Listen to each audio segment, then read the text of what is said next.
एक खूबसूरत पहाड़ी गांव में जहां हर सुबह सूरज की पहली किरणें सुंदर दृश्यों पर बिखरती थी, दो भाई बहन खुशी और कृष्ण रहते थे।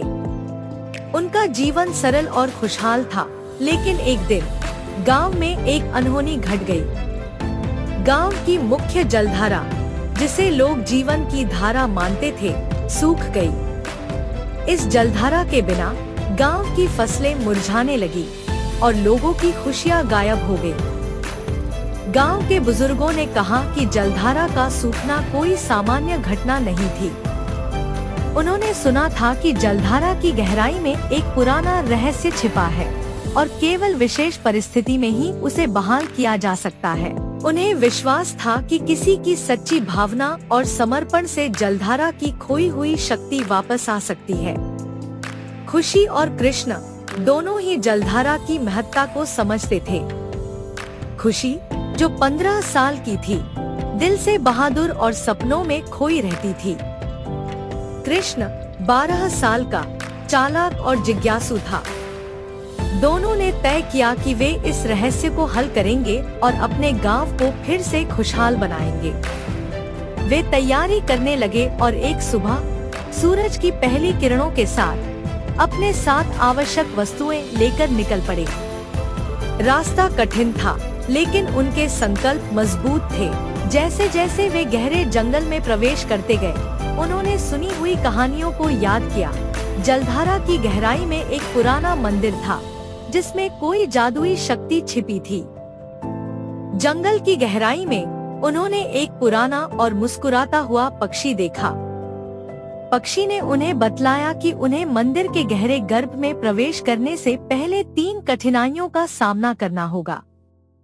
ये कठिनाइयां उनकी सच्चाई, साहस और आत्मबल की परीक्षा लेंगी। पहली कठिनाई थी एक विशाल और भयानक झील जिसे पार करना था।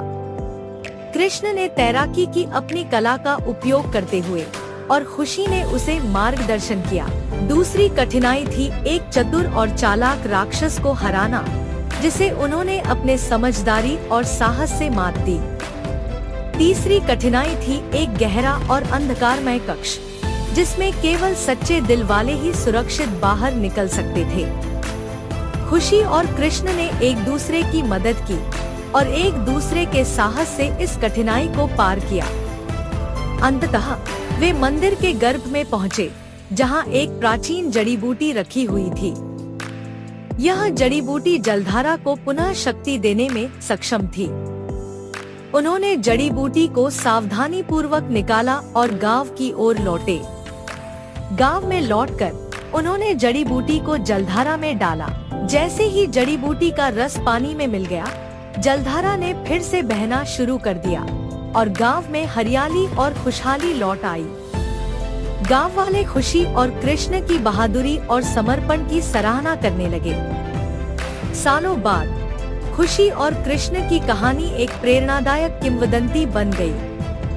वे समझ गए थे कि सच्ची भावना और एकजुटता के साथ किसी भी कठिनाई को पार किया जा सकता है। उनका साहस और समर्पण उनके गांव की खुशियों की नब्ज बन गया और जीवन की धारा फिर से बहने लगी। ऐसी ही और दिलचस्प कहानी के लिए चैनल को अभी सब्सक्राइब करें।